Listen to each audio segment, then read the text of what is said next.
В това видео ще ви покажем как се създават бизнес партньори и работата с тях.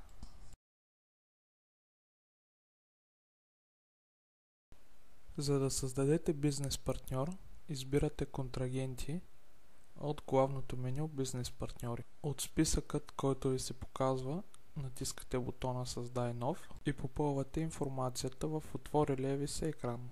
Добавяте специфичен код на контрагента, име, тип, като има 3 типа в програмата, клиент, доставчик и бъдещ контрагент.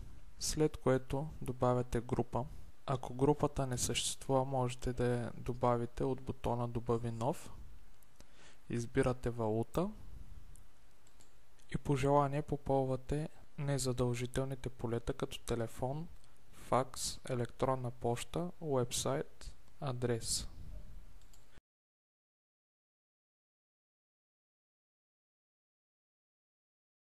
Задължително записът трябва да е активен, за да можете да го използвате. Във втори етап избирате условия за плащане. По желание кредитен и задължителен лимит.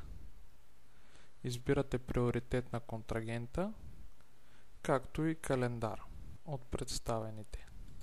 В трети етап трябва да добавите лице за контакт, като това става или чрез добавяне на ново лице от бутона Добави лице за контакт, където ви се отваря форма за попълване на новото външно лице, или чрез бутона Добави съществуващо лице за контакт да изберете от списък с вече добавени лица за контакт. В четвърти етап фирми добавяте фирмата на контрагента, като това става от бутона Добави фирма.